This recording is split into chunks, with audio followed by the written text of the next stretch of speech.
The first thing I noticed after waking up was the silence. Not the peaceful kind. This silence felt heavy, as if the world itself was holding its breath. My eyes opened slowly, expecting the dim ceiling of my apartment, the cracked fan, the distant noise of traffic. Instead, I saw darkness, thick, endless darkness, pressing down on me from every direction. I tried to move. My body responded, but the surface beneath me was wrong. Too cold, too smooth, like stone that had never known warmth. "Hello," my voice echoed, but the echo returned distorted, stretched, as if something else was repeating my words a moment too late. I sat up. The darkness didn't change. No walls, no corners, just an endless black space, broken only by the ground beneath my hands.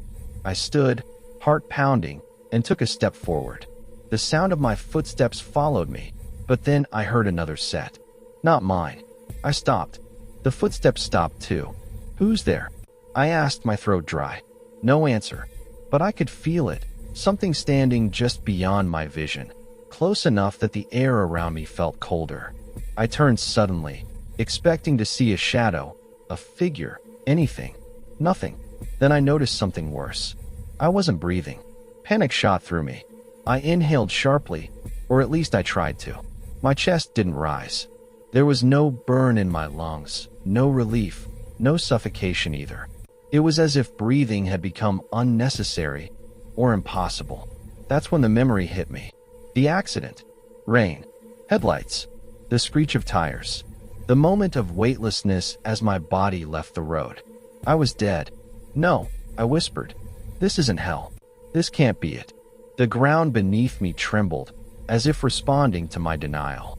The darkness shifted, folding inward, and suddenly a faint light appeared in the distance. A doorway. I ran toward it, my footsteps echoing too loudly, too slowly. As I got closer, I realized the door wasn't attached to anything. It stood alone, old and wooden, its surface scratched with deep marks, like fingernails had tried desperately to claw their way out.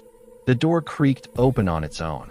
Warm yellow light spilled out, carrying with it the smell of old paper, dust, and something metallic. Blood. Against every instinct screaming at me to run, I stepped through. I found myself in a narrow corridor lined with doors on both sides. Each door had a number carved into it. Not painted, carved. I looked at the first one. 17. The next. 18. Then I noticed something carved beneath each number. Names. Human names. My stomach twisted as I moved down the hall, reading them silently. Some felt familiar, like I had heard them on the news or in passing conversations. Others meant nothing to me, until I reached a door at the end of the corridor. Door 23. Below the number was my name. I stumbled back, my heart racing even though it shouldn't have been beating at all. No, this is a mistake. The door began to open. Inside was a small room, lit by a single flickering bulb. A bed stood in the center, its sheets soaked dark red. The walls were covered in photographs. Photographs of me. Not selfies. Not posed images. These were taken from angles I didn't recognize, through windows, from behind doors, from across empty streets. Someone had been watching me my entire life. In the corner of the room, I saw a mirror. I stepped closer, dread pooling in my chest. The reflection looked like me, but wrong. My skin was pale, stretched too tightly over my face.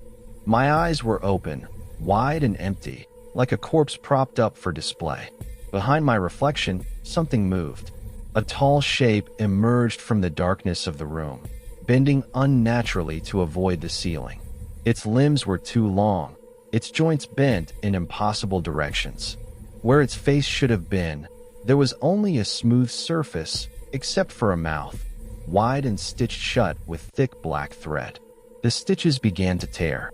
One by one, the mouth opened, revealing rows of teeth that didn't belong in any human skull. "You took too long," it said, its voice layered with dozens of others. "Took too long for what?" I screamed. "To notice." The walls began to bleed. The photographs peeled themselves off the walls and fluttered to the floor, their images changing as they fell. Each one now showed a moment from my life where I had ignored something. A woman asking for help on the street. A phone call I declined. A warning sign I laughed at. You saw. The creature continued, stepping closer. And you walked away. I didn't know. I cried. You chose not to know. The room shrank. The ceiling lowered, pressing the creature closer to me. I backed toward the door, but it had vanished. There was only the mirror now. The reflection smiled. It raised its hand. I felt a sharp pain in my chest as something was ripped free. I looked down and saw a faint, glowing shape in the creature's grasp. My breath. You won't need this anymore, it whispered. The world collapsed into darkness. I woke up screaming. I was in a hospital bed. Machines beeped around me. My chest burned as I sucked in air. Real air, desperate and painful. You're lucky, a nurse said, rushing in. You were gone for almost 6 minutes. I tried to speak, but my voice shook. I saw something. She avoided my eyes. Hallucinations happen. I nodded, pretending to believe her. But that night, when the lights went out and the ward grew quiet, I noticed something carved into the wall beside my bed. A number, 24, and beneath it, my name.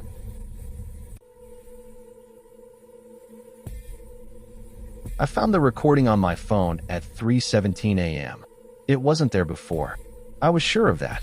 The file had no name, just a timestamp from 6 hours in the future. My hands were shaking as I pressed play. At first, there was only static. Then breathing. My breathing. Slow. Ragged. Terrified. Please, my voice whispered from the speaker. If you're hearing this, don't go into the bathroom. Cold sweat rolled down my spine.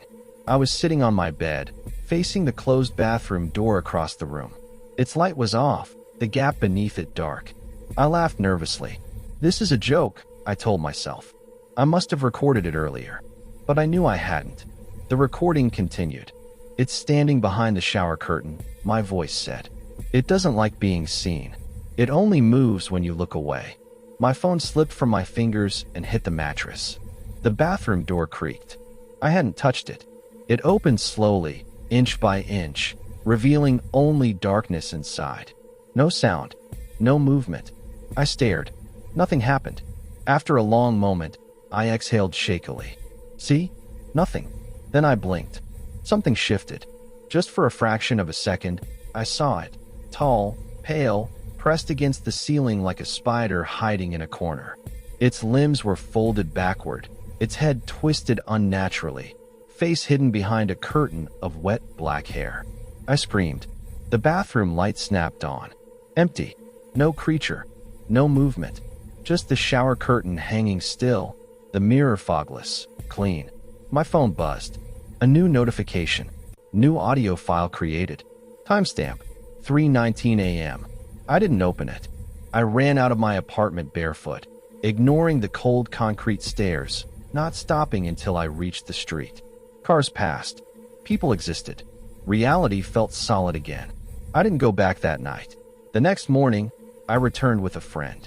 Sunlight flooded the apartment. Everything looked normal. The bathroom was empty. The shower curtain was dry. My friend laughed.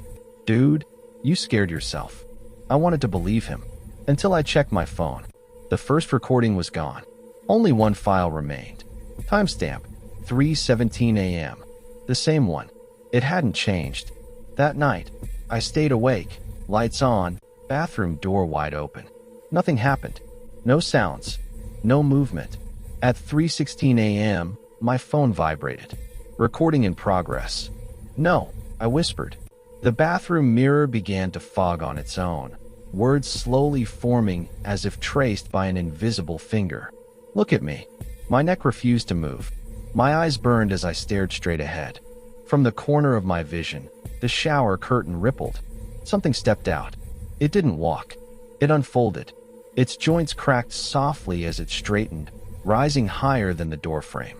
Its skin was stretched thin and translucent, veins pulsing beneath it like worms. Its face was wrong. The features were there, but slightly misplaced, like someone had tried to recreate a human from memory and failed. It smiled. Its mouth opened too wide. "Thank you," it said softly. "You noticed me." I squeezed my eyes shut. The creature's breath brushed against my ear. "I was trapped," it whispered. Every time someone looked away, I moved closer. Every time they noticed, I learned. I felt its fingers press into my chest, cold and delicate, like needles. "Now I can follow." I screamed as the pressure increased, as if it were reaching inside me. Then, silence. I opened my eyes. Morning light streamed through the window. Birds chirped outside. I was alone in my bed. A dream. I laughed hysterically, wiping tears from my face. My phone lay on my chest. One new recording. Timestamp, tomorrow. Hands shaking, I pressed play. There was no static this time. Only silence. Then a voice I didn't recognize whispered, "He can see you now." From behind me, the bathroom door creaked open.